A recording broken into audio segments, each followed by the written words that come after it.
in states around the country to undermine the freedom to vote. Over 400 bills have been introduced, 28 have passed and been signed into law, and in Exhibit A is the one right here in the state of Georgia. We are here to listen to people in Georgia about the changes to the state's voting laws, and we are here to discuss why it is so critical for Congress to enact basic federal standards to ensure that all Americans can cast their ballots.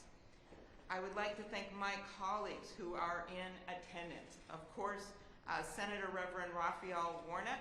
I got the privilege to attend Ebenezer with him yesterday. And also Senator Ossoff, who of course was also recently elected as a leader on this committee. And of course, okay, all right. We'll cheer for both Georgia senators, right? Thank you. And also with us today is Senator Merkley from the state of Oregon, who is the lead author of the For the People Act. And last but not least, Senator Padilla, who many of you know is the Secretary of State of California, incredibly knowledgeable on the area of voting rights, and took a red eye to get here today. So that is a long way from California. I'd also like to welcome the following leaders from the state of Georgia who are here with us today. Georgia Rep. Billy Mitchell, who will also give a statement, who is the chair of the Georgia House Democratic Caucus and the president of the National Black Caucus of State Legislators. Chair of the Georgia Black Caucus of State Legislators, Senator Tanya Anderson, who I had the privilege to talk to yesterday. Representative Deborah Bazemore, who's with us as well. Representative Rhonda Burno, Representative Sandra Scott, and former Representative Cleo Washington. In addition, I want to welcome our witnesses, Senator Sally Harrell, right here, she wore the right color, matching with me. Ms. Helen Butler, well known to the community, and Mr. Jose Segarra, who I will introduce shortly. I want to thank Senator Blunt's staff who are here with us as well. The location of today's hearing, the National Center for Civil and Human Rights, is a powerful reminder of how our country has long fought against the forces of injustice, and that it has only been through the power of citizens standing up to the forces of oppression through speaking truth to power that change has occurred. This morning, we had the opportunity to tour the exhibits, and anyone watching today, I really urge you to come to this museum in Atlanta and tour this museum. You literally can sit at the lunch counter where the freedom fighters sat and have headphones on and picture yourself in that position, and how long can you sit there? How long can you tolerate it? There's another exhibit honoring Georgia's own hero, Representative John Lewis, who passed away just over 1 year ago, who never gave up on justice, never stopped marching toward freedom. I have always been in awe of Congressman John Lewis, of his persistence, his resilience, his faith that the country could be better if only we put in the work.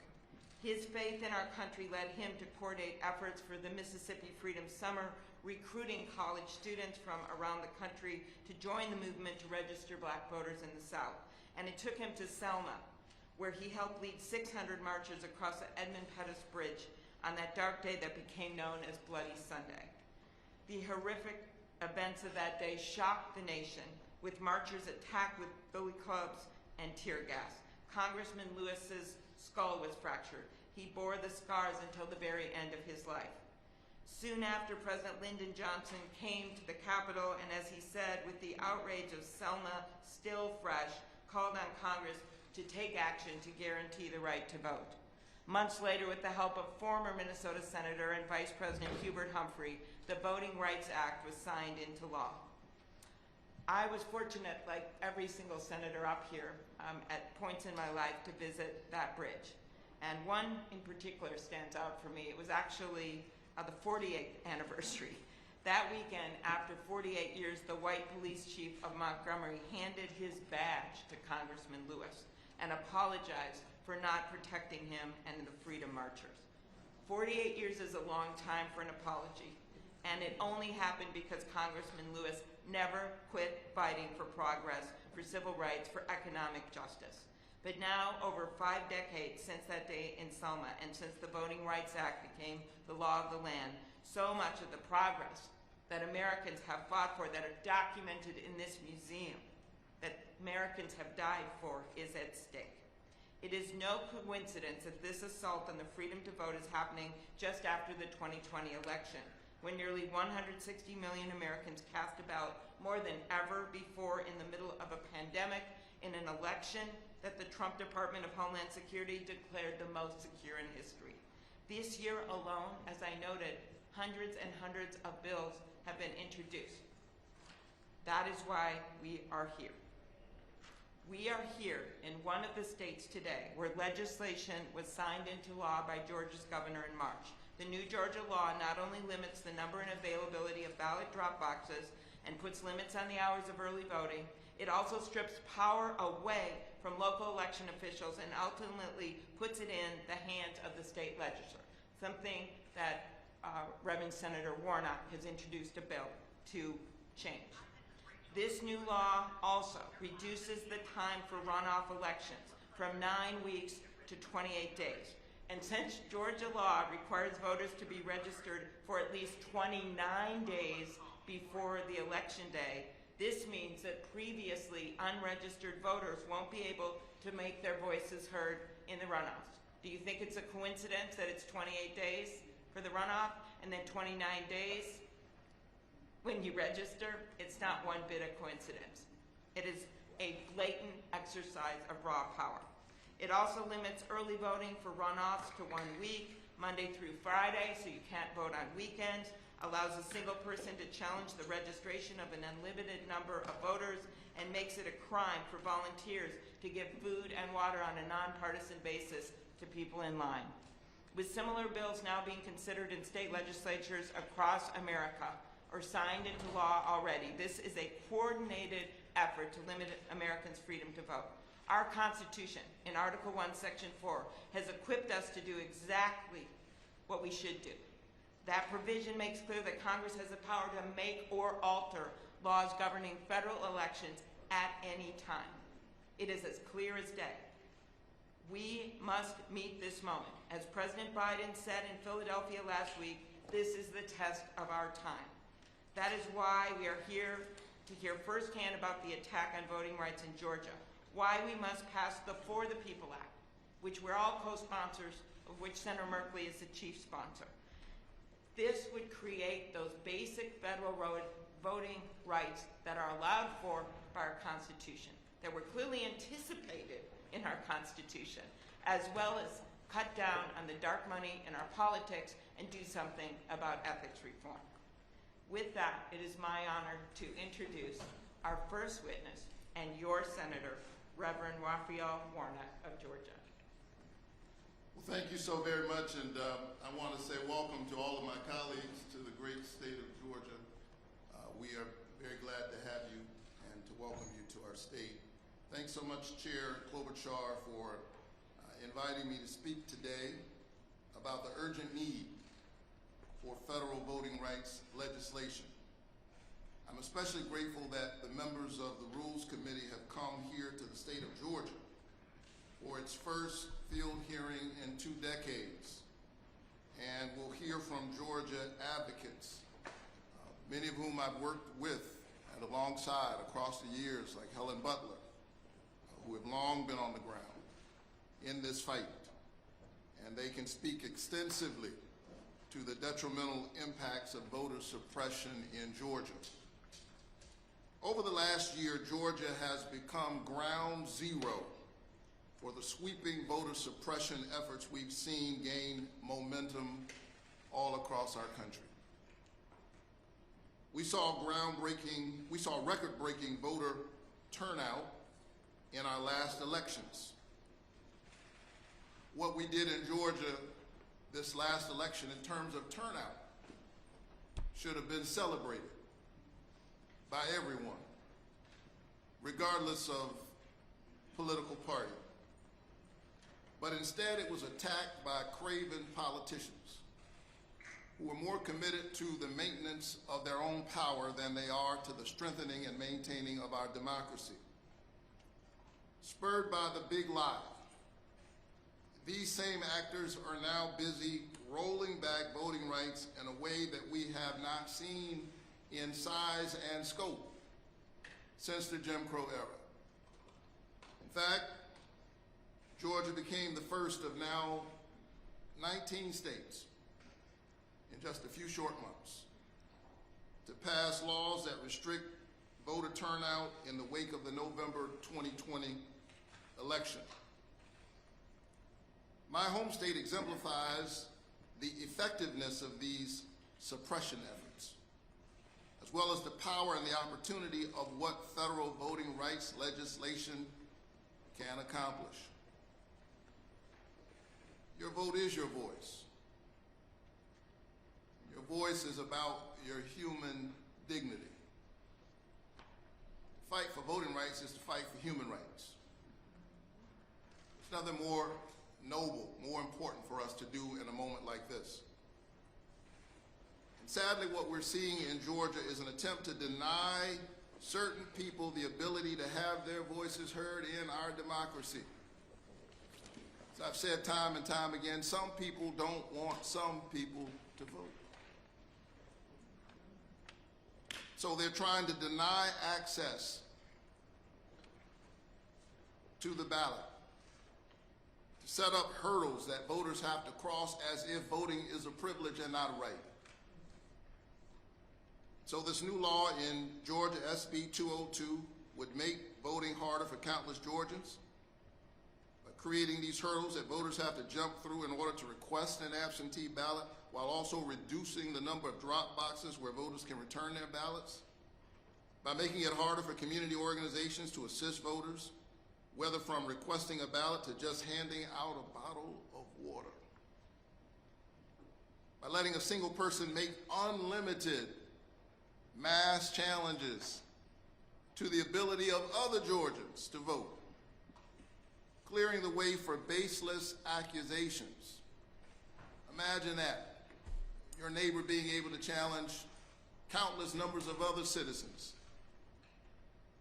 and their right to vote. And then even if you clear all of those hurdles, even if you are registered to vote and you got your ballot in the door, your ballot still might not be counted. Because this new law also allows partisan officials in the state legislature to control our state board of elections and take over local elections.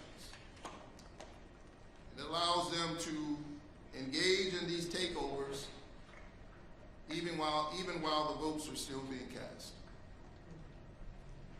This is a recipe not only for voter suppression, but for chaos in our democracy. But if we pass federal voting rights protections, which the Congress has the ability and the constitutional right to do, we can reverse these restrictions. We can provide a baseline for voting, basic standards that apply no matter what state you live in. We can pass legislation that would create uniform national standards so that your right to vote cannot be challenged. We can protect the freedom of voters to decide how they want to vote, whether it's on election day, during early voting, or by mail. We can strengthen election security by providing new funding for states to replace old voting machines and enhance training for election administrators. So along with Chair Klobuchar, as well as our colleagues and Senators Merkley, Warner, and Georgia Senator Jon Ossoff, I've also introduced the Preventing Election Subversion Act. This legislation would address some of the specific challenges we are seeing in Georgia by stopping mass challenges against voters and preventing state takeovers of local election boards. I want to be clear. Congress must take action on voting rights. And we have no time to spare. There is nothing more important for us to do this Congress. Since January, nearly 400 bills that would restrict voting have been introduced in 48 states. passed in 19 states. And as we speak, the Texas legislature is trying to become the next state. We Americans live in a great house that democracy built. Right now, that house is on fire. What good is it to expand the foundation if the house is on fire? And so we have to have national standards that push against what we're seeing in Texas and Georgia and all across our country.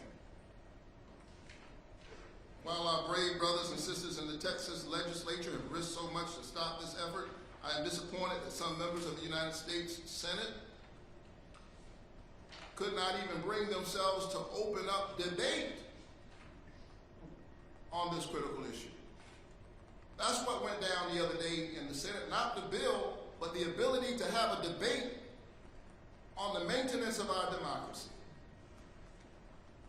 I submit that voting is not just an issue alongside other issues. I believe that democracy is the political enactment of a spiritual idea, this notion that all of us have within us sacred worth and thus the right to help determine the direction of our country and our destiny within it. Voting rights provides the framework in which all of the other debates about issues impacting our lives takes place. Infrastructure, climate change, healthcare, you name it, all critical issues, but democracy is the framework. So Congress must act. Congress has a unique responsibility to protect voting rights for every eligible American. To put it plainly, we're only able to work on these issues because someone voted to send us to Washington, and woe on us. Shame on us if the people send us to Washington to stand up for us, for them, we won't stand up for their voices in their own democracy. So I want to be clear, we're only in the beginning of this stretch. Our fight has only begun. I'm going to keep working in earnest with my Senate colleagues to pass voting rights legislation, and to do it this Congress. As I conclude my remarks, I can't help but reflect on the fact that we are in the Center for Civil and Human Rights. I think of Congressman John Lewis, whom I knew personally. He was my parishioner. I was the pastor, but he clearly was the mentor. As I was preparing to preside over his funeral, I asked myself, what was he thinking about as he crossed that Edmund Pettus Bridge? I assure you he wasn't thinking about winning a Presidential Medal of Freedom. He wanted to win voting rights for every citizen because he was a patriot in the best sense of the word. Sitting in this shrine to civil and human rights, cannot help but reflect on the words of Dr. King, who said in 1957, "Give us the ballot. We will place on the benches in the South judges who will do justice and love mercy. We will send governors to lead us who have felt not only the tang of the human, but the glow of the divine. This is a sacred moment. This is an inflection point in our country. We are in a 911 emergency for our democracy. History is watching us, and the future is waiting to see if we will act." Thank you, and thanks for being such a patriot. Thank you very much, Senator Warnock. We now have the honor to hearing him from Representative Billy Mitchell, who's here to give testimony today before we begin with our witnesses.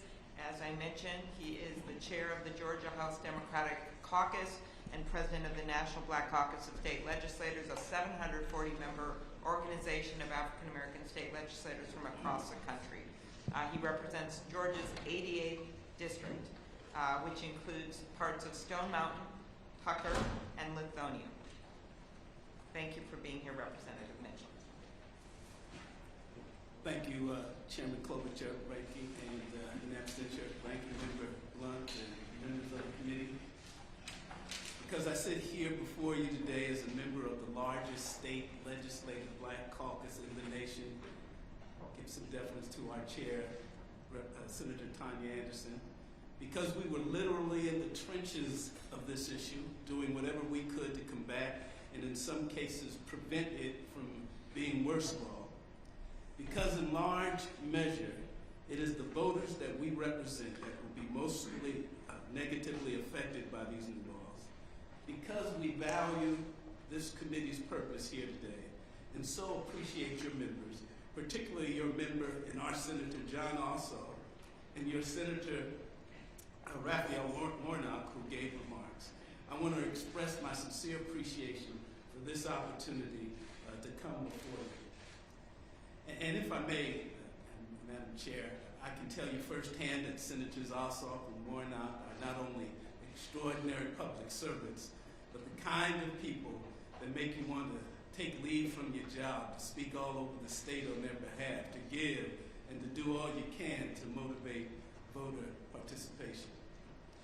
After the most successful election, and I defined its success not by our candidates winning these elections, but by the fact when you have as many people who voted in the 2020 election cycle with as few problems, with all the challenges being dismissed, you have to consider that to be successful. Evidence of a strong democracy. For those who are amending election laws in states where they can, you really don't have to wonder what their true intent is. Since we're here in Atlanta, the birth and nurturing place of Dr. Martin Luther King Jr., I'm reminded of what he said decades ago, as Reverend Warnock said, when asked about the voting rights that pertain to African Americans, but he certainly could have been talking about any American when he said some people don't want some people to vote. When you have the highest levels of voter participation combined with the lowest levels of challenges, why would you want to change that? And it's worth noting that the laws we operated under during the last election cycle were put in place by the same majority party that is now trying to tear them down. I could not agree with President Biden more. We are facing the most significant test of our democracy since the Civil War, of which I'm particularly sensitive about, as I represent Stone Mountain, Georgia, which is home to the largest memorial to the Confederacy in the world for now, but I digress. I heard a member of the U.S. Congress proclaim that their intent was to make certain that these state laws pass so that those states could firmly be in control of the upcoming reapportionment process, assure Republican control, and create more Republican state legislative and congressional districts. As president of the National Black Caucus of State Legislators, I hosted the Texas House Democratic Caucus for dinner in Washington last week. We compared legislative language as passed in Georgia and proposed in Texas. I suspected that the language would be similar, but discovered that it was mostly identical. Verifying these proposals sweeping the nation are being provided by such groups as the Heritage Foundation and others. There's much talk about not being able to give food or water to voters online, but the actual law is much more abhorrent than that. The actual law states, I'm going to read it, nor shall any person give or offer to give or participate in giving of any money, gifts, anything of value, including but not limited to food and drink. Meaning, if a person goes to the polls with their spouse and merely offers them some chewing gum or a magazine to read while in line, that person would be subject to arrest, up to $1,000 fine, and up to a year in jail. We all know that the uneven way this will be enforced throughout the state, the equal protection issues, the vagueness of it, make this right for court challenge. I believe that dark money, unlimited campaign spending is wrong. And I hope that you will be able to do something about it, but we will compete. I further believe that voter suppression is unfair and it is wrong. Hope you do something about it. But our grandparents and great-grands endured far less, far worse, and we will use this to motivate our voters to get out.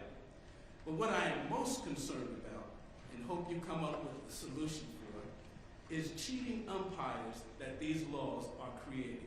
They are replacing elected officials in states and counties who must concern themselves with the will of the voters with political appointees whose only concern is the will of the person who appointed them. County election boards throughout the state run our elections. They are changing the law such that not only are they no longer required to be nonpartisan, but if they don't like the outcome of an election, they can simply and immediately just take over the election board. These political appointees could overturn elections without fear of being held accountable by the voters. For that reason alone, these election laws should concern us all. My former colleague, Stacey Abrams, says it best. Our elections may be partisan, but the operation of our elections should be nonpartisan. Lastly, let me say that the House of Representatives was the final arbiter of this law in Georgia. It came from the Senate to the House, then to the governor's desk for signing within hours. Moving that fast is virtually unprecedented. As chair of the Georgia House Democratic Caucus, I was the last speaker to the bill before we voted. I was so impressed with Senator Warnock's maiden speech on the U.S. Senate floor that I texted him to let him know I was going to use some of his words in my closing on the House floor. Being who he is, he sent back a quick prayer as he wished me well. I'd like to close with some of those remarks he used. The designers of our government intended the voters to be able to pick their candidates, not the candidates to pick their voters, lest we have democracy in reverse. The four most important words in the democracy are, the people have spoken. So we must do what we can to let the people speak. Once again, thank you for the opportunity. Oh, thank you so much. Thank you. Thank you, Representative. All right, I want to call our witnesses up. I'm going to introduce them and then swear them in. Our first witness on the panel today is, maybe we'll change these out while I introduce them, is Georgia State Senator Sally Harrell.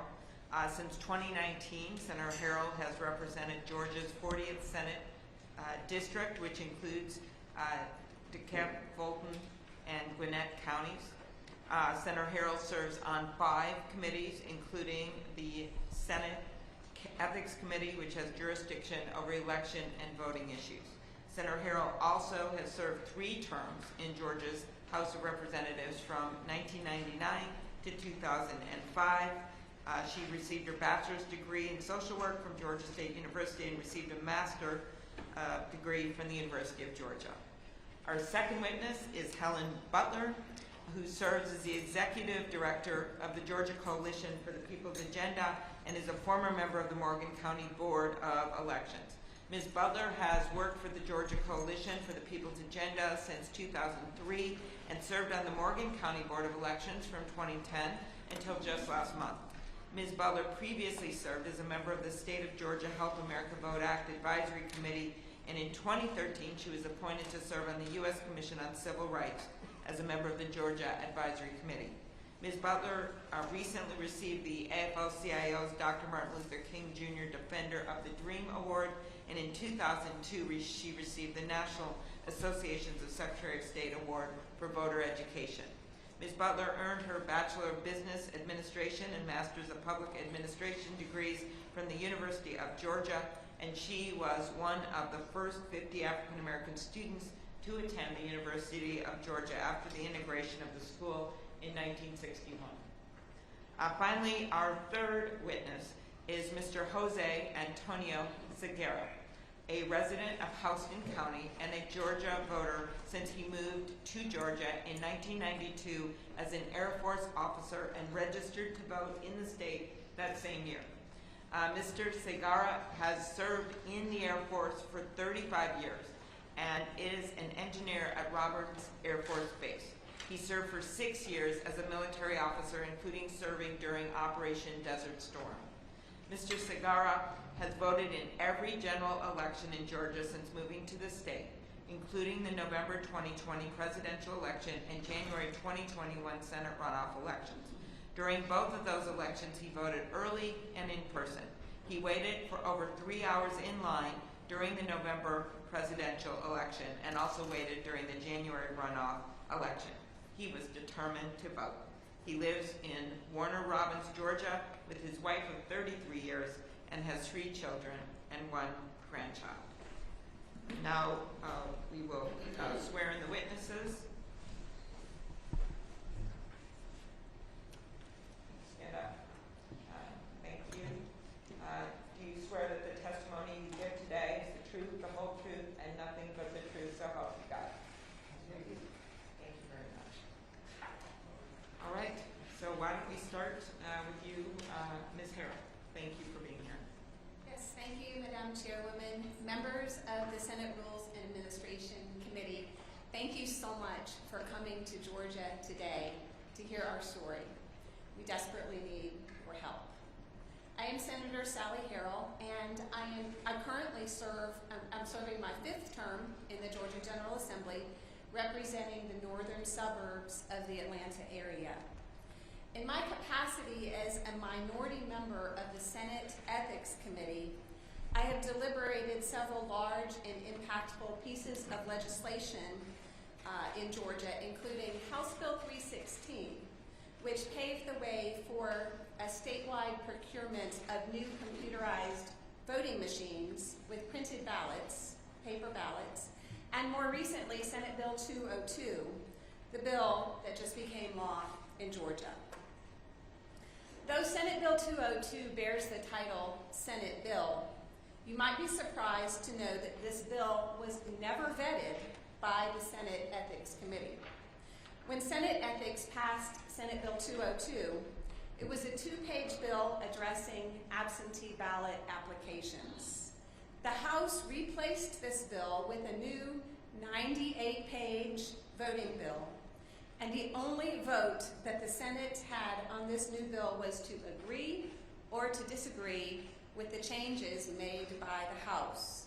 There was virtually no chance to debate this bill in the Senate committee or on the Senate floor.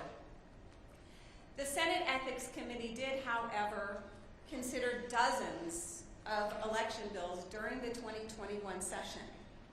Some of these bills would have resulted in obstacles to voting much more severe than what finally passed in Senate Bill 202. For example, the majority party proposed ending Georgia's Department of Motor Vehicles automatic voter registration.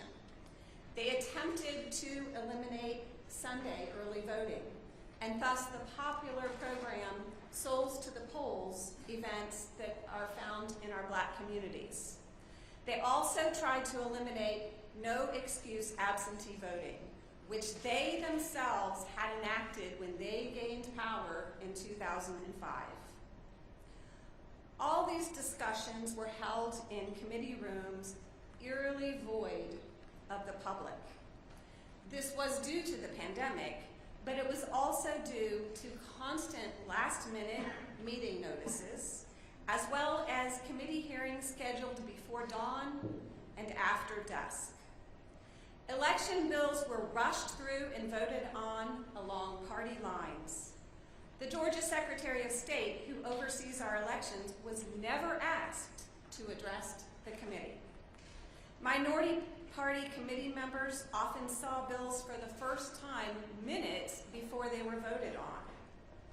Questions addressed to bill authors by minority members were frequently answered dishonestly and disrespectfully. It was very apparent to me that there is no required oath to tell the truth in the Georgia General Assembly. I remember asking a legislator, the one who wanted to end automatic voter registration, if he could explain his claim that this bill increased voter confidence. He simply said, "It does." So I changed the wording of my question a bit and asked him again, same answer, "It does." In the 9 years I have served in the Georgia General Assembly, I had never seen such blatant disregard for the legislative process as I did with Senate Bill 202, and I see my colleagues nodding their heads with me. Georgia's legislative process needs reform, much more so than our voting laws do. It is the voters who will suffer. One of my constituents worked the polls at a library in my district, which prior to the election had been an early voting location. She told me the story of a young man who came to the library on his lunch hour thinking he could vote because he had voted at the library in the past. However, since it was election day, he was supposed to vote in his home precinct, which was way across town. Because he couldn't take more time off work, he cast a provisional ballot. Now, under Senate Bill 202, that man's vote would have been thrown out because it was cast before 5 p.m.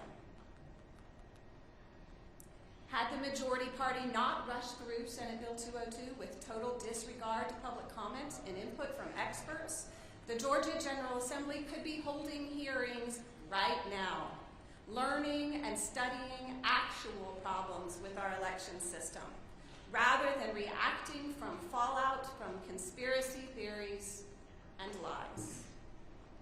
Georgia is not unique. Election laws are currently being written all across the nation. Obviously, from our previous testimony, they're even mimicking Georgia's laws. But where you live shouldn't determine how hard it is to vote or whether or not your vote counts. This is the time to take action, to pass national voting standards, and I implore you to do so. Thank you for allowing me to take this time to address you this morning, and I do look forward to your questions. Very good. Thank you very much. Ms. Butler. Good morning, Chairwoman Klobuchar and members of the committee. Thank you so much for allowing me this opportunity. Of course, the People's Agenda is a nonpartisan, nonprofit organization founded by the late Dr. Joseph Lowery and is made up of representatives from diverse organizations throughout the state. We've always been dedicated to fighting for the voting rights of Georgia's citizens through public education, training, advocacy, and litigation. In wake of the Supreme Court's Shelby County versus Holder decision, and due to the lack of a pre-clearance process, we have been forced to spend even more time and resources fighting discriminatory voting laws and policies and practices at the state and local levels. It's ironic that 56 years later, we are still fighting those same voter suppression laws that our founder, Dr. Lowery, along with Congressman Lewis, Dr. King, and so many others fought against in 1965. Today, we're faced with new laws passed by the majority Republican Georgia General Assembly in the wake of efforts by the former president and his allies to undermine the confidence in Georgia's elections with false and misleading claims of massive voter fraud. The majority party of the General Assembly wasted no time using that disinformation campaign as the foundation for passing numerous new restrictions on the right to vote in Georgia. My written testimony that I submitted to you outlined numerous burdensome and arbitrary requirements and other changes that directly attack voting methods being used by Black voters and other voters of color in Georgia in greater numbers.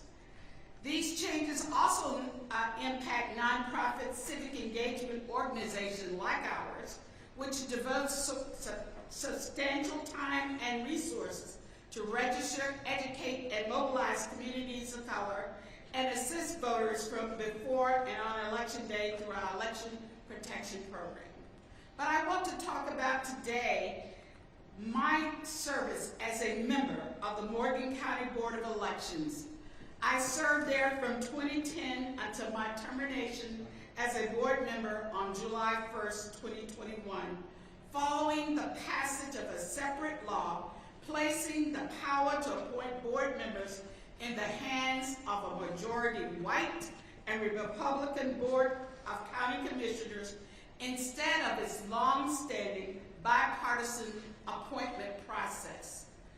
During my time on the Morgan County Board of Election, I took my position as a board member very seriously and worked to ensure the administration of elections in Morgan County was done fairly for all voters, regardless of partisan preference, race, or ethnic origin.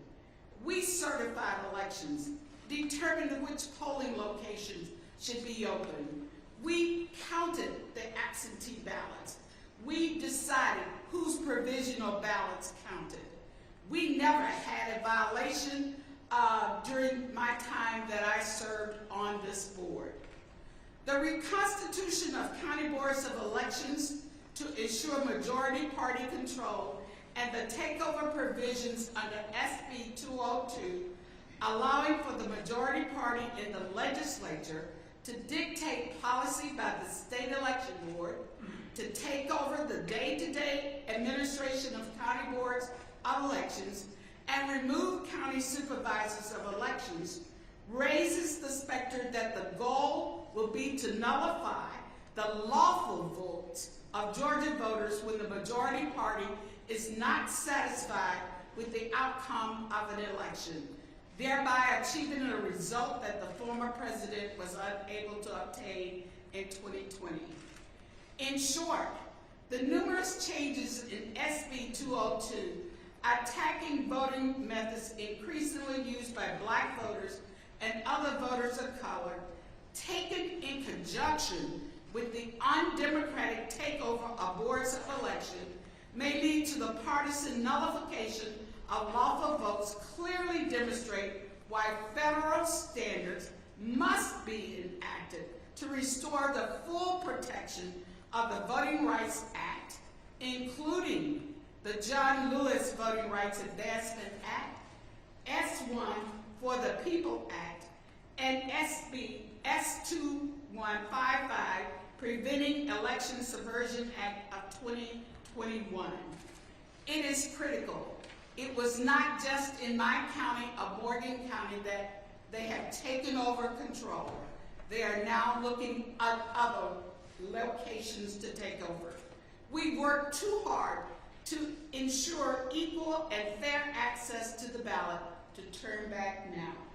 I'll be happy to answer your questions, and thank you for your time. Thank you, Ms. Butler. You want to explain, your county is a rural county, right? Where are you located? It is definitely a rural county. It's 60 miles east of Atlanta, going towards Augusta.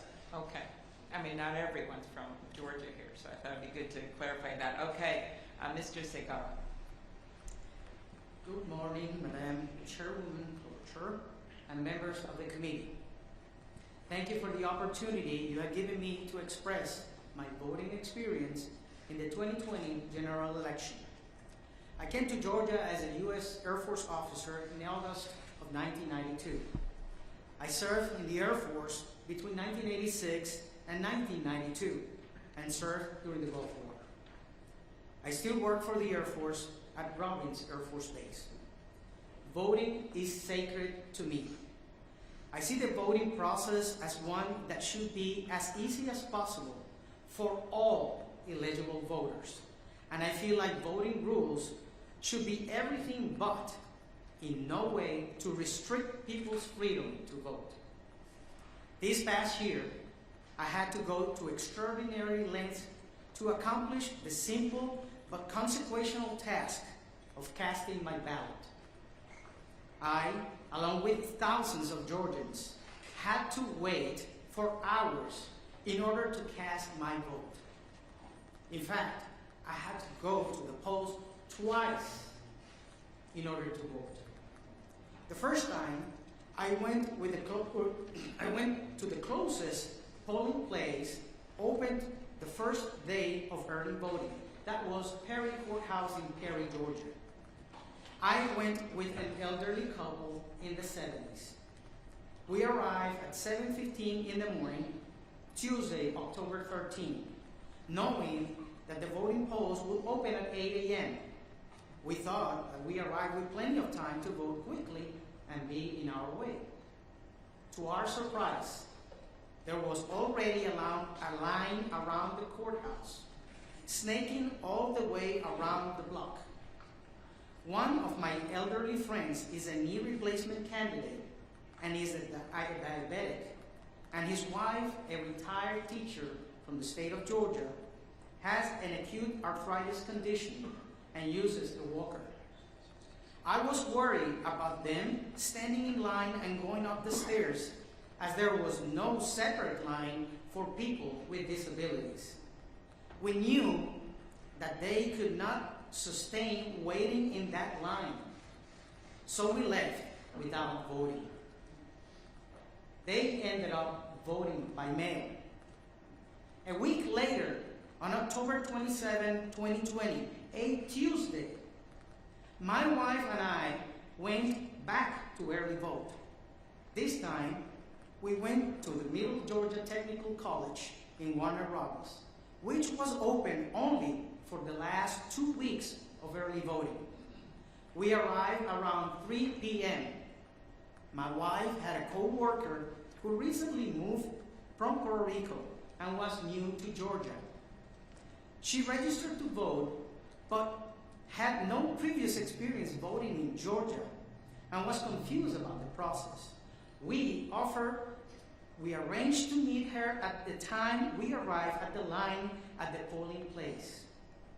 Once again, the line outside, around the building, in the open, with no protection from the elements. After an hour and a half standing outside, we made it inside the building, finally, just to find out that the line inside the building was just as long as the line outside the building. My wife's co-worker became concerned that she would not be in time to pick up her baby at the child care center, which closed at 6 p.m. We ended up casting our ballots around 6 p.m. 3 hours after we arrived. We learned later that her husband had to take time off from work and was able to pick up the baby. We were able to handle those 3 hours standing in line, but we know that not everybody can. Election observers reported that several people fainted while in line in Savannah and in Atlanta. I have also learned that between 2012 and 2018, 214 polling locations were closed in the state of Georgia, mostly affecting minority voters, making this issue even worse. Senators, this is wrong. It should not take so long to vote. According to the Presidential Commission on Election Administration, no citizen should have to wait more than 30 minutes to vote. I had to wait 6 times that measure, and other citizens of this state had to wait even more. It is unacceptable that in Houston, Cobb, and Chatham counties, a person will have to wait half a day or miss a full day of work, or maybe 2, just to exercise their constitutional right. Our government needs to ensure that we have adequate systems and processes in place to allow every eligible voter to cast their ballot without such undue burdens. We need to have adequate number of polling places, properly resourced, and open for as expansive period of time as possible, especially after regular duty hours. Voters should have the opportunity to vote on Saturdays or Sundays. After all, if malls are open on Sundays, why not voting places? Lots of people work on Saturdays, so Sundays need to be an option as well. It would also make it much easier if some people to vote if election day were to be a holiday.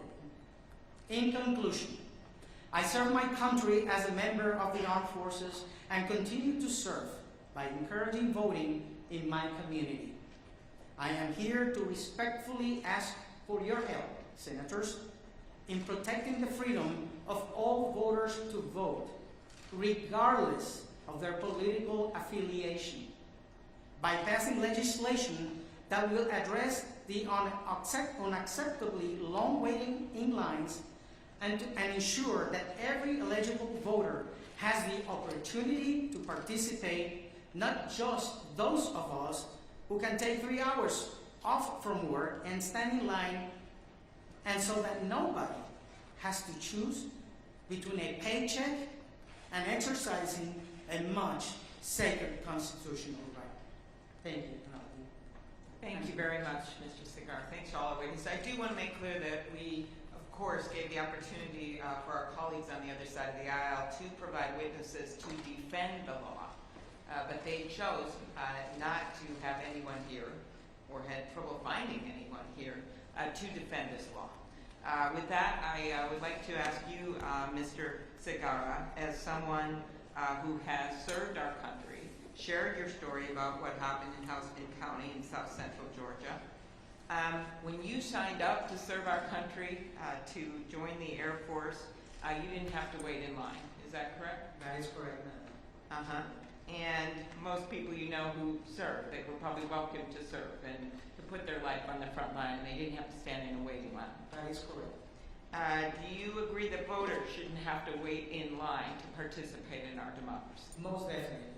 Okay. And how does that make you feel when you have to go to those lengths, not only for yourself and your family, but your neighbors and friends and seniors to help them when, in fact, you have served our country on the front line? Tell me a little bit about that, your decision to serve our country and then your devotion to our democracy. I was born and raised in Puerto Rico in a family with military background. My grandfather served in the front line in Europe during World War II, in the front line in Korea, and also in Vietnam. He was my inspiration to join the military, and I took an oath to protect and defend the Constitution of the United States against all enemies, foreign and domestic. As citizens of this nation, we have the moral right and sacred duty to vote. I felt awful that I was standing in line, got there, and was not able to cast my vote, nor the people that I brought with me. I saw people in the line, waiting, saw people in that line, coming into the parking lot and seeing the size of the line and leaving. That's not acceptable. So much blood was shed in those battles. And the minimum we can do as citizens is to be allowed to exercise freely the right to vote. Thank you. And yesterday I was in Cobb County with Stacey Abrams, and we heard very similar stories from across Georgia with the lines and people getting so hot in the sun, and the fact that this bill would now deny the right of nonpartisan volunteers to provide water would make things, I would say, even worse. Let me go to you, Ms. Butler. You saw many voters cast ballots last year as a former election official in rural Morgan County. Do you agree that the new Georgia law will result in fewer voters casting a ballot in future elections? And how do you think it's going to impact the citizens in your county? It definitely will make it more difficult. Barriers, hurdles that they will have to get across to even exercise their right to vote. For instance, in rural Georgia, you don't have broadband. Now you have photo ID. You have to make copies of those. You can't upload them on a portal for the absentee ballot portal that they're supposed to put in place. There isn't broadband that people have in those rural areas that will be able to do that. To even make copies for each and every election, you have to make a copy of that ID in order to be able to use the process of absentee voting. And in COVID, as it is still flaring up again, we know that it may still be in place for this next election cycle that's coming up. But it makes it more difficult for people to really exercise their right. And for me, being on the board, having people that are able to look at the process and how we should do it is not going to be available as well, because you'll have these partisan boards that will be instituted by a one-sided party for my county exactly. So it will take away the ability of people to have more polling locations, drop boxes inside, the hours that they'll be able to vote. The hours. The farmers, you have people that do farming, they work late hours. They won't be able to get there by 5 o'clock. If they do, they lose revenue. So those are the kinds of things that will happen as a result of these barriers that are put in place. They may be able to get over the hurdles, but my God, what kind of barriers will they have to do to get there to that? Paying somebody to take you to that polling location for those hours. You can only use a drop box in early voting. Locations and following those hours. So if you had a Correct. farmer that wanted to go there afterwards, those drop boxes won't even be allowed to receive votes, which is the whole idea of a drop box. Correct. In addition to less drop boxes. Exactly, and if you miss the early voting period, you won't be able to use the drop box process at all. So that is a problem with this bill. Okay, thank you very much. Senator Harrell, another strange thing in this bill, I guess not strange but intentional, is that they brought back the idea that you have to put your birth date on an envelope. Is that correct? The inner envelope. That's right. There are several things that you have to write on the envelope, and then the flap covers that information. But one of the reasons that the birth date was removed is because people got confused, and instead of putting their birth date, they put the date that they filled out the application. I would think they would think that date was more relevant at that moment. Yes. Right, exactly. So that led to confusion. So they've again legislated situations that are going to increase the confusion on the part of the voters and give the election officials, which are going to be more partisan, more reason to reject those ballots. And I hope people watching today see this pattern here, because a lot of focus has been on the water. We are grateful to Senator Ossoff for the bill to address that, but we know there's even more. And a lot of this is about confusion. The different rules that were set, that you can't vote on Saturday and Sundays in the runoff, but you can in the general election. You can imagine someone might have voted that way, they think they can, and then they show up and they find out they can't. The date going back on the envelope, there's changing hours and polling locations that are open for one election and not the other. Could you briefly talk about, Senator Harrell, how that just leads to people just turning away from voting? Sure. So in general, this bill is just making it harder to vote. In 2020, 26% of our voters voted by mail. And that was due to the pandemic. I assume that will probably go back down. But many of the people who voted by mail did so because they knew the process was confusing, that they knew how to do it. And it would mean that if they voted by mail, they didn't have to show up in person to vote, which would keep the lines shorter. So the more you confuse the vote by mail process, the more people are going to be in line to vote in person. And when they can't file those absentee ballots the weekend before the election, those ballots have to be canceled in person, which gums up the lines more. So let me just ask you one last question. Some people claim that ID requirements were needed to prevent fraud, but we know that election fraud is exceedingly rare. In fact, as the New York Times editorial board noted, Oregon, home of my good friend Senator Merkley, has sent out more than 100 million mail-in ballots since 2000 and has documented only about a dozen cases of proven fraud. Rounded to the 7th decimal point, that's 0.00000001 of all votes cast. Do you think, just based on what you know of the legislative discussion in Georgia, do you think that the new identification requirements in SB 202 in Georgia were really intended to prevent fraud? No, I actually don't. And we had a number of Republicans who stated that, in fact. They said that they weren't intended to? Because I thought they were saying they were. No, in fact, one of my colleagues in the House, Representative Alan Powell, actually in a committee meeting said to somebody who was testifying, "You're correct. it wasn't found, meaning fraud. It's just in a lot of people's minds that there was. He actually said that in a committee meeting. It's really not there. It's just in a lot of people's minds that there was.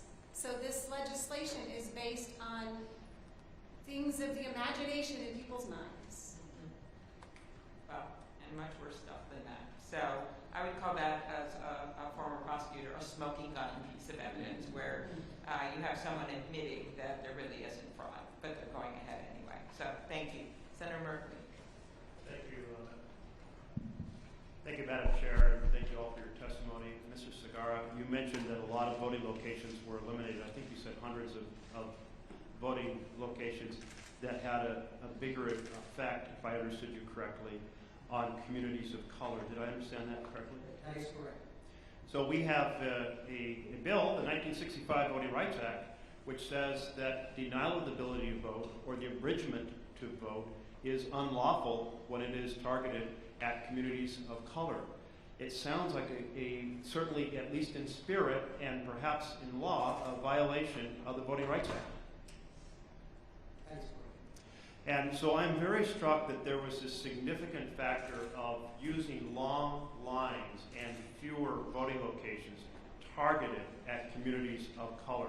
And it's just wrong on every moral, ethical, and perhaps legal level. So that's an issue that should be fixed. So I wanted to ask State Senator Harrell, in those 80 pages of Senate Bill 202, 202? Do I have the number right? Yes.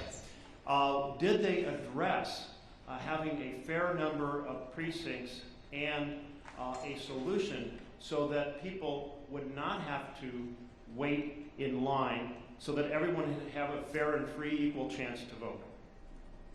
There actually is a piece of a section in the bill that says that if it's documented that people have to wait for a certain amount of time, that during the next election that precinct would be split.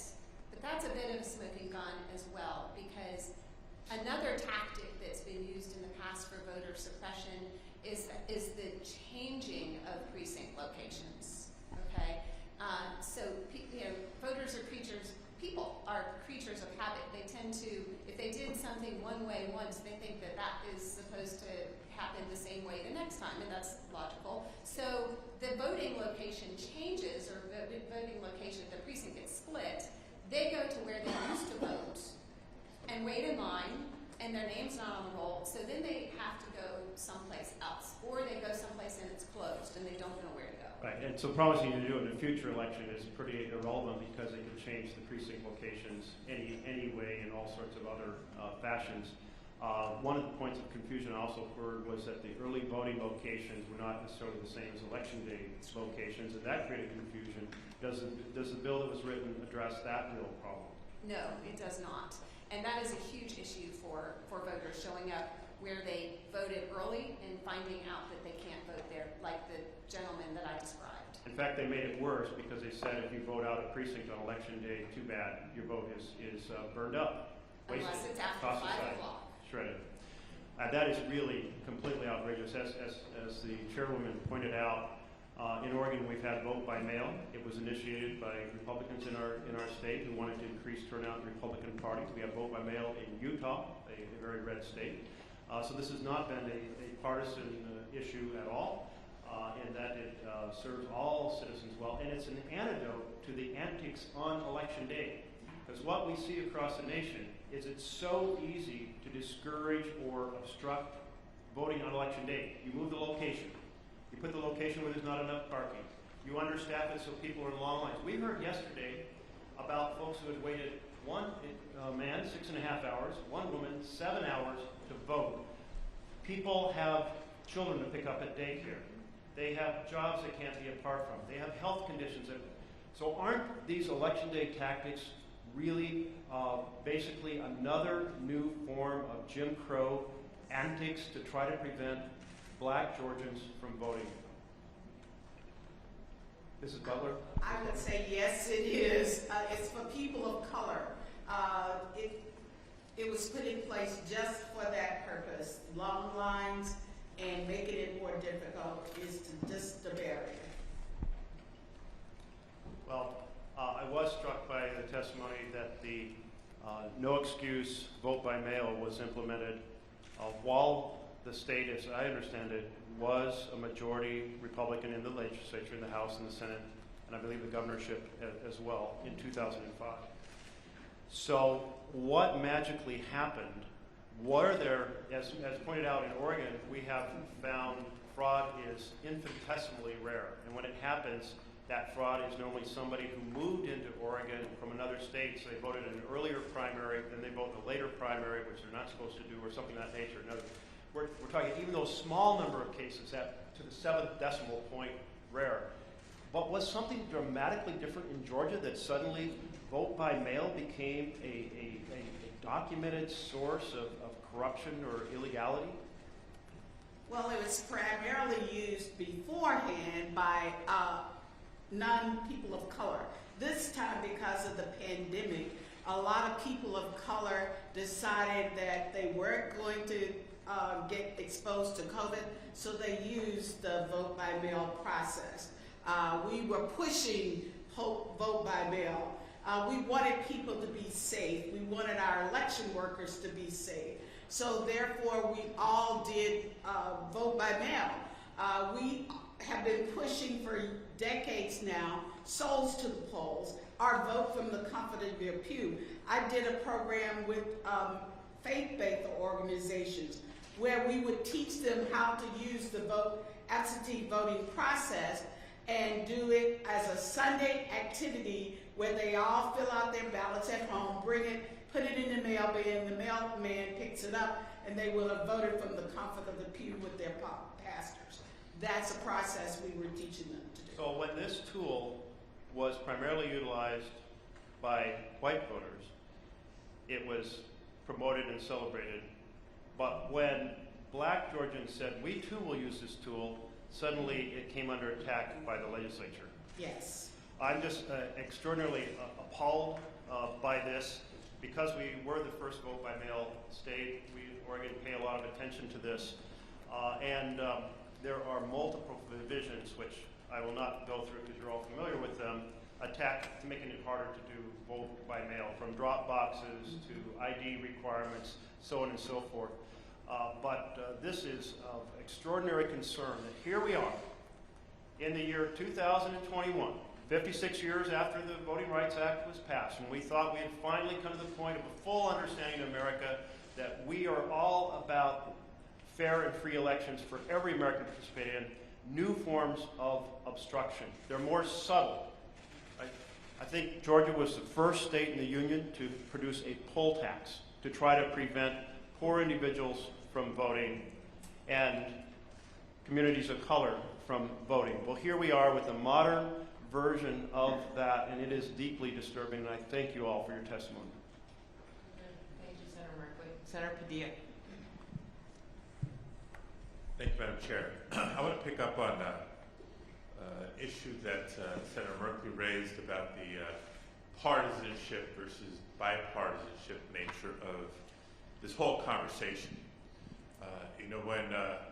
When we're in Washington, in the Capitol, many of our Republican colleagues talk about the need for bipartisanship if we're going to be amending or changing voting rights laws or election laws, and how Democrats should not pass voting rights protections on a party line basis. That's what they tell us.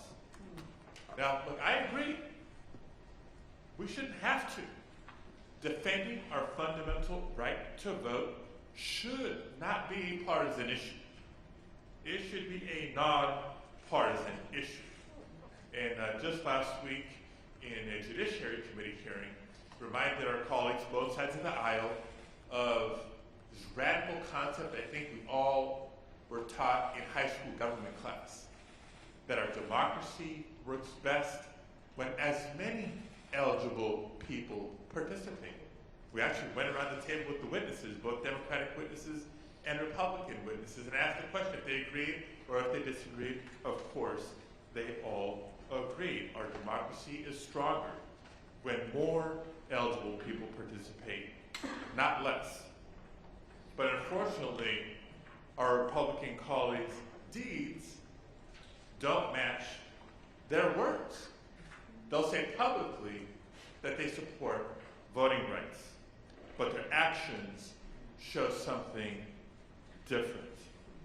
Now, indeed, when a lot of our Republican colleagues in the Senate minority held up democracy expanding legislation like the For the People Act in Washington, they stay silent when their Republican colleagues in state house after state house after state house across the country are ramming through voter suppression laws without input from Democratic colleagues in those very same state houses. In the news these days is dozens of legislators from Texas that have left the state to break quorum in an effort to block these voter suppression laws. They're in Washington, bring their advocacy there. Texas is the most recent example, but clearly in calendar year 2021, Georgia was the first. I have a question for Senator Harrell. I know you touched on this in your earlier testimony. You serve on the Ethics Committee, and you saw the change in SB 202 from an original 2-page bill to a 98-page bill that was passed by the House, then by the Senate. Can you describe, just shed a little bit more light on how bipartisan or collaborative the process was in the Georgia State House, or how it wasn't? There was not an ounce of bipartisanship. And there wasn't back when we had the voting machine legislation either. Amendments were brought forward. They were immediately opposed. 0 amendments were accepted. So I've never seen anything like it, really. It's extremely disappointing. Thank you. And because I care so much, for those who may not be aware, prior to joining the Senate, I served as California Secretary of State. I served as the Chief Elections Officer for the state with the largest population, the most diverse population. I'm proud that there we built the most inclusive democracy, maintaining the security and integrity of our elections, but making it easier for eligible voters to register, to stay registered, and to be able to cast their ballot. And so I'm trying to figure out where our Republican colleagues are going with this or what they're thinking. And I've heard in event after event, in committee after committee, their mantra. They'll start a lot of their presentations and discussions and debates with a simple line that they're just trying to make it easier to vote and harder to cheat. Have you heard that? Now, the phrase clearly made its way here to Georgia too. So I just want to highlight that we all got the second part down right. The harder to cheat. Because study after study, investigation after investigation, commission after commission, all shows the same thing, as Senator Merkley said. Voter fraud in America is exceedingly, exceedingly rare. Election official after election official has stood up for the integrity of the process, including the Georgia Republican Secretary of State, saying publicly there's 0 evidence of any widespread or systematic voter fraud, even standing up to pressure from the former President of the United States. Yet we see Republicans forcing through bills, as I mentioned, state house after state house, including SB 202 here in Georgia. So it makes us wonder, what is their true motive? But they've forgotten the first part of their equation, the easier to vote. And let me not reference the Voting Rights Act of 1965. Let me insert into the conversation here today the National Voter Registration Act of 1993, which was adopted on a bipartisan basis. Oh, how times have changed. But let me read Section 2 of the National Voter Registration Act, and I'll be brief here. In the findings, the Congress finds that the right of citizens of the United States to vote is a fundamental right. And it goes on to say it is the duty of the federal, state, and local governments to promote the exercise of that right. Pretty clear to me.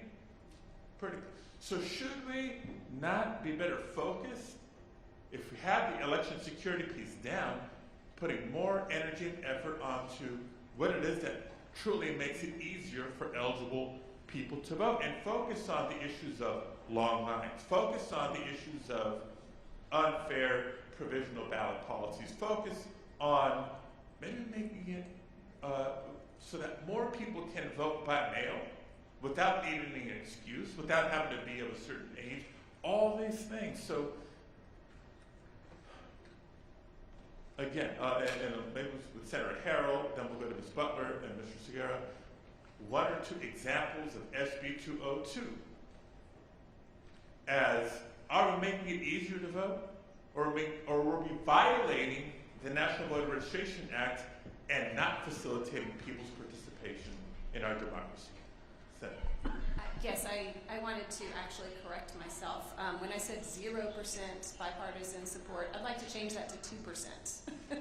Because I remember that there were two Democratic bills, small Democratic bills, that were included in Senate Bill 202. One was to allow absentee ballots to be scanned prior to Election Day in order to speed up the counting. This was something that was done during emergency rule that they codified.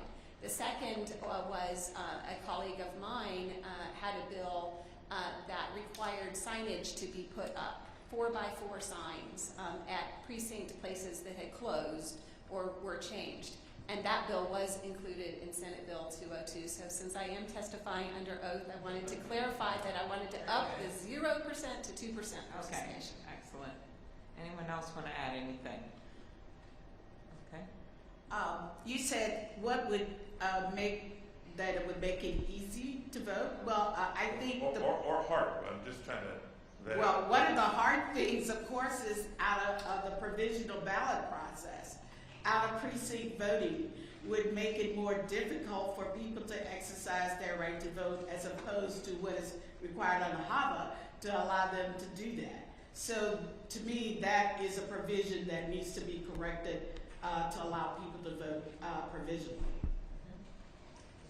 I think we have seen examples of the bad. I think one example of the good is expand the voting window for the early voting to 3 weeks.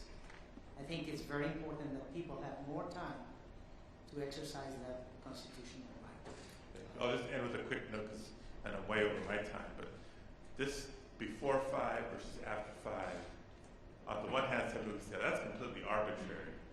I don't think so. I've seen elections not just as an elections official, not just as a candidate, not just as a voter, as an organizer. Hey, working folks, there's a surge when you get after work to go vote on election day. So those who are impacted before and after, it is not proportional. Thank you. A lot of our first responders wouldn't be able to actually exercise their right to vote. Right. Very good. I actually filed a bill that would allow people to vote in any precinct. We do that during early voting already. You can go anywhere in the county and cast your In vote. the county, you're talking about in the county. In the county. In Right. the county. You can vote anywhere in the county during early voting. We have the technology now to do that. The old precinct idea of voting at your polling place was before we had that technology. So I actually filed a bill that would allow you to vote in any precinct within your county on election We day. haven't answered any questions for any of your colleagues if they're wondering, because Colorado has that, what they call vote centers, California does, Arizona, Nevada is an early voting period. So You you're see why we're so right. lucky to have Senator Padilla on this committee. Yes. Not only does he know his stuff, but he takes the red eye to get here. Next up, we've got Senator Ossoff. Thank you, Madam Chair, and thank you for bringing the committee to the great state of Georgia. Georgia. Thank you to our panel for your testimony today. I want to note that it's just 3 days since we marked the first anniversary of the passing of Congressman John Lewis, a man who had his skull fractured marching across the Edmund Pettus Bridge in Selma, Alabama.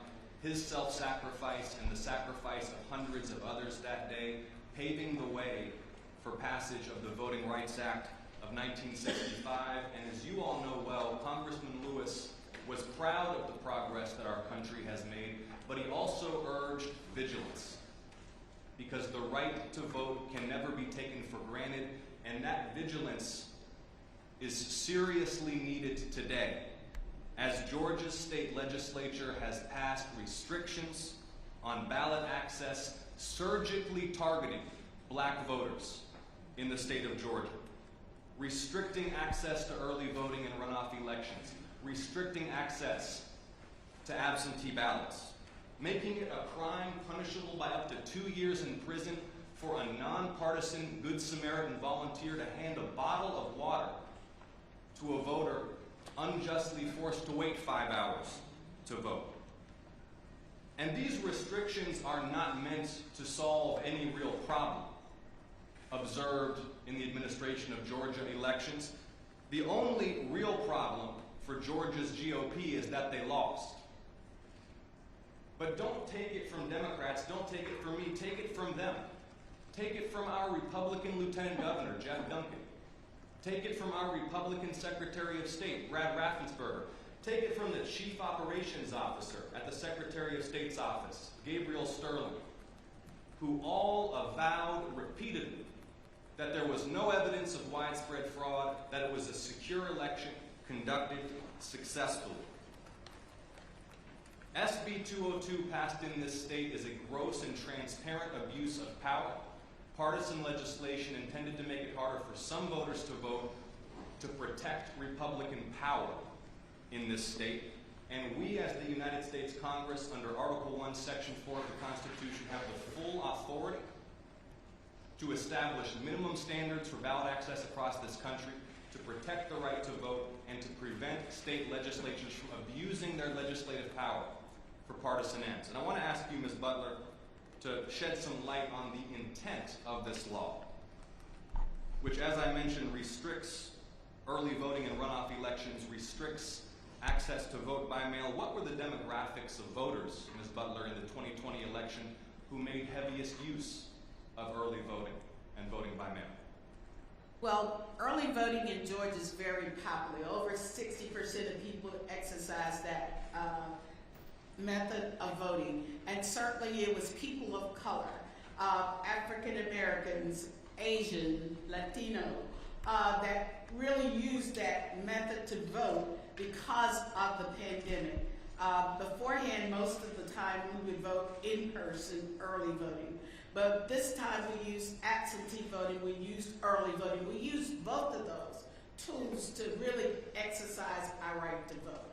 So it most impact will be for people of color, those language assisted, those people in the fields that are working who don't speak English fluently. That will be most impacted by a lot of SB 202 in terms of what IDs I'm going to produce, how many times I produce them, that kind of thing. So it is really aimed and targeted. If you look at all of the polling changes that happen within the state, those are targeted to people of color. And is it reasonable, Ms. Butler, to presume that these restrictions on access to voting by mail will drive more people to need to vote in person?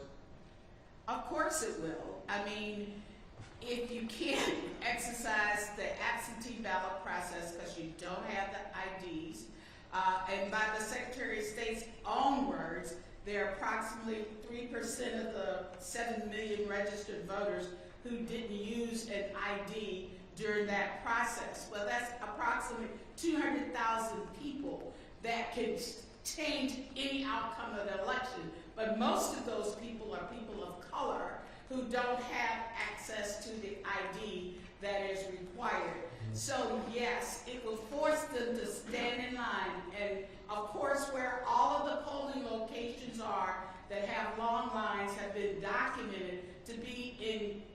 places where people of color exercise their right to vote. So it would most definitely impact them, whether it be in Randolph County, in rural Georgia, whether it will be in Gwinnett County, where that is the most diverse population in Georgia. So it will definitely force people to be in long lines to be able to exercise their right to vote. And all of the confusion around the rules is definitely something that will be a problem. To get an ID, driver services are not located in every county. So certain counties would have to drive to other counties. They only have it on certain days. They only have it on certain hours. So everything will make it difficult for people to be able to exercise their right as an absentee ballot and force them to stand in long lines that we saw in the general election, as well as some of the runoff locations where people had to stand for 7, 8, 9 hours to exercise their right to vote.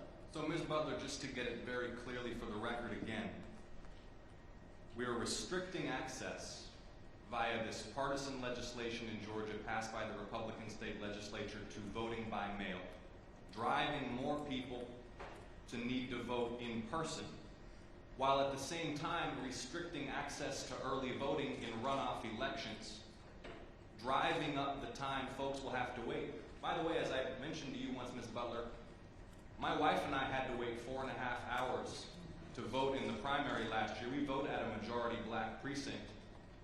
We had to wait 4.5 hours to cast our ballots. I was on the ballot. That line was wrapped around the location for hours and hours and hours. And again, for the record, Ms. Butler, which voters, and this has been documented extensively, are typically made to wait much, much longer to vote in our state? The people that wait the longest in this state are people of color, Black, Latino, Asian American, and other people of color. Ms. Butler, is it correct that SB 202 allows partisan appointees at the state election board It to does. replace, reconstitute, and take over county election boards? It does. And that is the most egregious part of SB 202. Because, as you know, those local boards control the implementation of the process from registration to the counting of the ballots to the certification of the election. So where the polling locations are going to be, who's going to be working those polling locations. I can determine whether I'm going to have the hours of early voting from 9 to 5 or 7 to 7.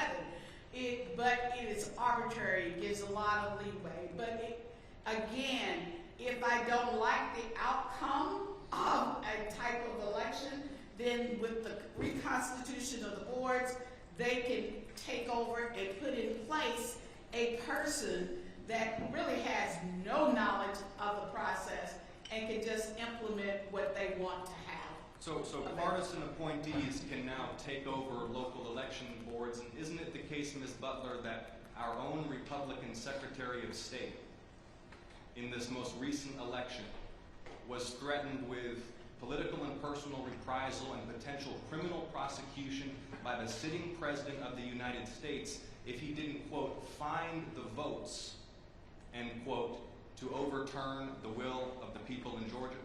That's correct. Thank you to our witnesses. Thank you, Madam Chair. Thank you very much. I think we have a little time for maybe 3-4 minutes of questions. I'll let Senator Merkley start, but I first want to put on for each member, I ask unanimous consent to enter into the record 3 letters that urge Congress to pass the For the People Act and the John Lewis Voting Rights Advancement Act, mentioned by you, Ms. Butler, thank you, to protect the freedom to vote. One submitted by the Southern Poverty Law Center Action Fund, which highlights the challenges many Southern voters face in accessing the ballot box and the need for federal legislation to prevent this. Another submitted by the League of Women Voters of Georgia, which outlines the restrictive measures in SB 202 and again the need for federal legislation. And a final letter submitted by 17 chapters of Indivisible in Georgia, representing over 9,200 Georgians, which underscores the need for democracy reform, to also include campaign finance and redistricting reform. Without objection, the materials will be entered into the record. Madam Chair? You have an objection? No, I do not. I would ask unanimous consent as well to submit 2 letters, one from a group of pastors led by Bishop Reginald Jackson, 6th District African Methodist Episcopal Church, and another from the DeKalb Pastors Christian Alliance. Excellent. Thank you very much. That will be entered into the record. Senator Merkley. So I was thinking about 3 forms of corruption of the election process. One is partisanship, one is purging, and one is intimidation. And Senator Ossoff, I think, has addressed the partisanship, how important it is to have nonpartisan process to inspire citizens that you have fair elections. Elections shouldn't be controlled by partisan local boards, or have the state legislature be able to do this, stack the state election board, which can then replace the local county boards, I think, with a single individual under this, and talk about a sense of inappropriateness in terms of the legitimacy of the election. It's just glad Senator Ossoff has raised that. The second on purging, we did hear a lot about the purging of the voting rolls in Georgia across the nation, and so I'm told that there was a high error rate, that 63% of the citizens removed in 2019 were removed incorrectly. Every person removed incorrectly is a person who has been denied the right to vote. So on the one hand, we have basically virtually 0 cases of people inappropriately vote by mail, but in this case we have thousands of individuals who are deliberately excluded from voting by being inappropriately moved from the registration list. Do we have any sense of how that impacted different communities across the state? I'll ask whoever kind of feels like they have some sense of that. Well, in terms of the purge process, it was predominantly people of color that were purged. If you look at the numbers themselves, due to inaccurate addresses or mismatched, the People's Agenda filed a lawsuit along with the NAACP just recently with DeKalb County that were taking people off the roll incorrectly, and we've gotten that resolved. But that is generally what the makeup of the breakdown of the people that are usually purged. Well, it's certainly important that there not be a process that invalidates the right of citizens to vote. And I understand the Secretary of State in Georgia has announced that over 100,000 voters could have their registration canceled this year.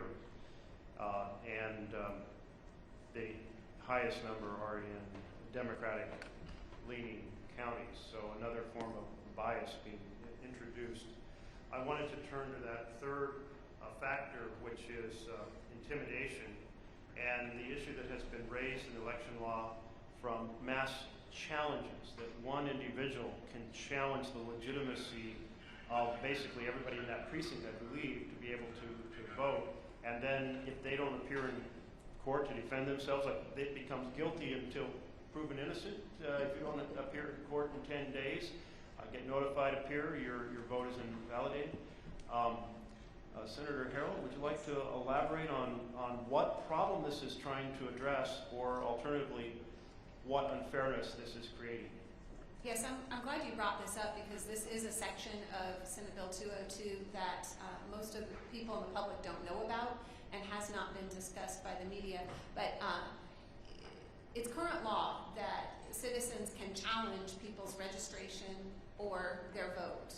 And this actually happened after the November election in my county, in DeKalb County, where citizens challenged long lists of voter registrations. It might be because they compared databases and found somebody with the same name in Georgia as in Arizona, and so that became a challenge. And it turned out that most of those were just duplicate names, and they had different birth dates or things like that, so the challenge didn't work, but it took a lot of time for the local election boards to deal with those challenges at the same time that they were counting and recounting votes.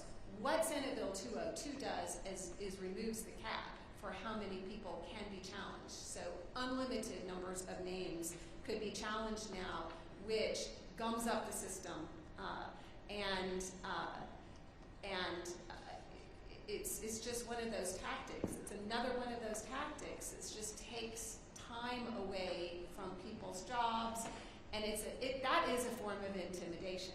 It's not only a form of intimidation for the person whose name is on the list, but it's kind of an intimidation for our entire election infrastructure. Thank you. Before I turn to Senator Padilla, just add one more question to the topic.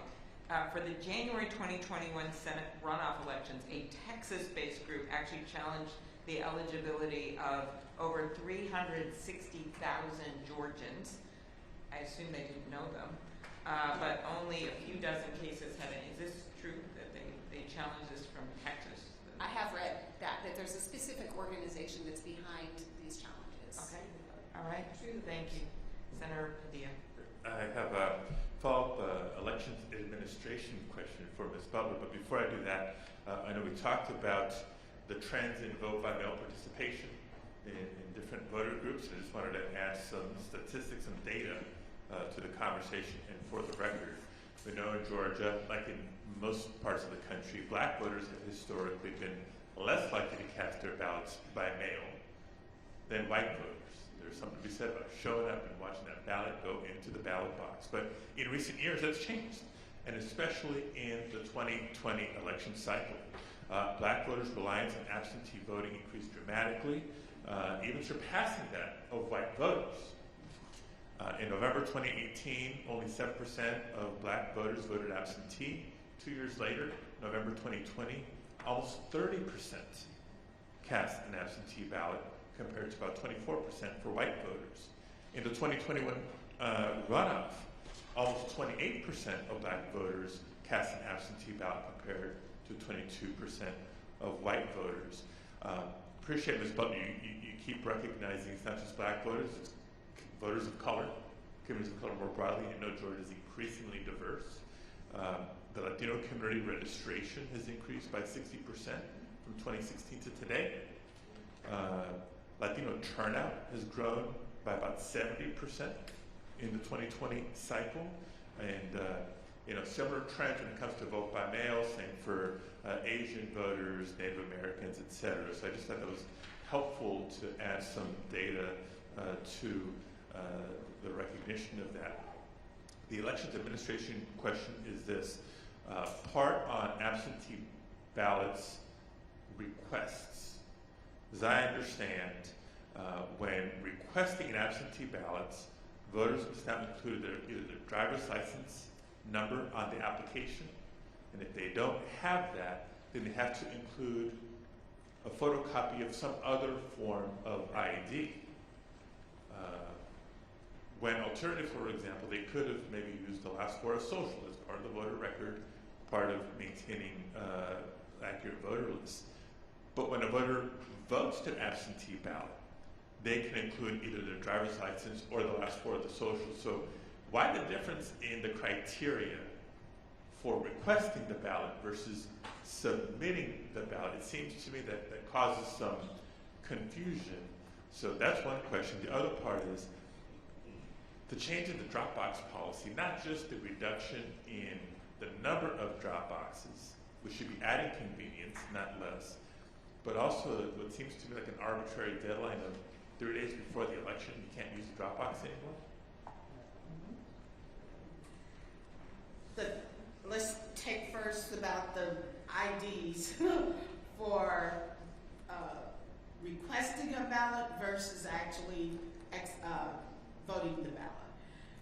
Yes, there is a difference, and it's confusing. They can use, if they don't have a Georgia driver's license or a Georgia ID, they can use a bank statement, a passport, some other document that they have. But the problem is with that, or they can even get a free photo ID for voting. You have that in Georgia.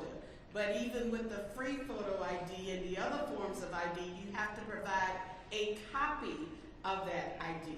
If you have a Georgia driver's license or a Georgia ID, you can just put in the number and it can be matched.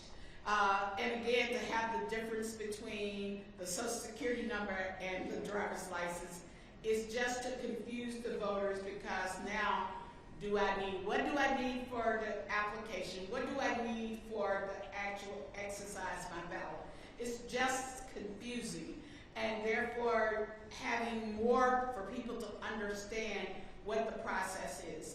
It was not there for any other purpose than that. We've been voting for decades now using absentee voting. You didn't have to provide an ID. Never had to provide an ID, but all of a sudden, because of the turnout in 2020 and 2021, now we need to provide the ID. It hurts people with disabilities. It hurts people, older people that we help. They're illiterate people. I cannot now help that person complete their absentee ballot application that we were doing before, so it can only be a relative or a caretaker. I'm not their caretaker, so I can't do it for them. I can't turn it in for them. I used to could fax in hundreds of them, applications, and they could get it at the home, fill it out, and mail it back in. So they're putting more restrictions on even accessing versus not casting your ballot. So it is just confusing to the voter. It will be confusing, and we'll have to work to make sure people know what the process is. Super quick comment on the drop boxes. The drop boxes, again, it was working perfectly for the pandemic. It was outside. It was available 24/7. It had cameras. They had to pick it up. There's a log that had 2 people had to pick it up, so there was a witness to it. Now it's only during early voting. It's inside the local boards of election offices. It are the early voting locations. You have to go inside, which defeats the purpose, as well as the post office. I mean, you can't rely on the post office. If I live in Albany, Georgia, it's very rural. My mail goes to Florida and then comes back, so I may never get it. So that is a problem why we should have the drop boxes without the burdensome of it being inside. Good. Senator Ossoff, thanks, Senator Clear. Thank you, Madam Chair, and again, thanks to you for offering the people of Georgia the opportunity to express our dismay at the blatant targeting of voters of color in our state with this voter suppression legislation. And I noted, Mr. Segar, that you raised your hand at the conclusion of my previous questioning, so I'll just offer you the opportunity to make any statement you so wish, and then to each of the other 2 witnesses as well in conclusion. It was in line with the statement that you mentioned about the 3 gentlemen in our state who had the integrity to stand and stand for the people and do the right thing. I just want to bring that statement up. As a military, I give a lot of value to people with integrity. And these 3 gentlemen in this state deserve a big. And Mr. Segar, just for clarity and for the record, I believe you're referring, are you not, to Lieutenant Governor Jeff Duncan, Secretary of State Brad Raffensperger, Gabriel Sterling of the Secretary of State's office, all 3 Republicans who stated emphatically that the election here was conducted securely and with integrity, and that there was no fraud or malfeasance to alter the result, correct? That is correct, Senator Ossoff. Thank you, Mr. Segar. Ms. Butler, any final remarks? My final remarks is you have our written testimony that has outlined a lot of problems with the bill, but it is imperative. Dr. Lowry and so many others gave their lives to make sure we had this right to vote. So I'm asking that you pass S1 for the People Act, that you pass John Lewis Voting Rights Advancement Act, because we need pre-clearance, and to also pass the bill that Reverend Warnock just introduced. We've got to have that to ensure that people can exercise their right to vote, to choose the right people that will make policies that will improve their communities. Thank you, Ms. Butler. Senator Harrell. Over the last few years, I have watched more and more efforts to suppress votes. And I'm constantly amazed at the creativity. Because at first it was like, oh, well, the machines can be hacked. Well, the machines can still be hacked. But that's kind of a high-level, hard thing to do. What I've seen develop over the last few years are very creative attempts to suppress votes. And it's small things like, oh, we forgot the extension cords. We have a line. Amazing. Or it's what happened to Ms. Butler. It was these local bills that all of a sudden started appearing this past session on the local consent calendar, changing the way appointments are made to local boards. It took us a while to catch on what was going on, and then as legislators, there was very little we could do about because the local consent calendar is voted on altogether. And so if we start, and we couldn't pull out that bill that removed her from that board. We couldn't pull out that bill because we weren't members of that delegation. Only members of that delegation could pull out that bill that was changing the appointment from a bipartisan way of appointing members to an all-white county commission appointing members. We couldn't pull that bill out because we weren't from her community. And if we started voting against all the local bills, then we would end up having to vote against our own local bills. That is creative. And so what I say to you, thank you again for coming to Georgia to listen to this story. We need your help. We desperately need your help. But there's no one solution to this problem. And it's not a static thing where you're going to be able to pass one bill and solve it all because the methods keep changing. So stay with us. We need to keep feeding you this information so that Congress can constantly help ensure that where you live doesn't determine if your vote counts. Thank you, Senator Harrell. Madam Chair, I yield. Thank you. That was amazingly said, as were all the comments from the witnesses. I want to thank you. And I think one of the messages we take away from this, and one of the things that I've learned, I know my colleagues has learned here, is the devil is in the details in these bills. That if you're looking for evil, you can find it pretty easily. And that evil is taking a runoff time period, which for those of us in states that don't have runoffs and think it works fine just to make the final decision in the general election, this is somewhat unique. But if you have a runoff, what they've done here for the last and final election that determines who's going to be the U.S. Senator or other federal offices, they basically have said, well, we're just going to limit that time to 28 days. And guess what? You can't register during that time anymore because our law says 29 days. And we know very well that in this last election, 76,000 voters registered during that time. The devil is in the details. Or that these drop-off boxes cannot stay open beyond the time of the early voting. So if you were working at night, as Senator Padilla was talking about, some of these voters who were working day and night, several jobs, well then they can't go to a drop-off box. And I don't care if you are white or black, if you're in a rural area, you're suburban or urban. These rules hurt you. They hurt people. They hurt working people that are trying to vote. I come from a state that has some of the best voting laws in terms of making it easier for people to vote with same-day registration and the like. As a result, we have the highest voter turnout. Jeff doesn't like to hear this. Almost every single year. And I do want to point out something as we talk about partisanship and what this all means. Our state actually has produced Republican governors, Democratic governors, and Jesse Ventura. And we did that with open voting laws. And what I see as the difference when I go around our state is that when more people vote, even if you might not like the outcome, they feel part of the franchise of our democracy.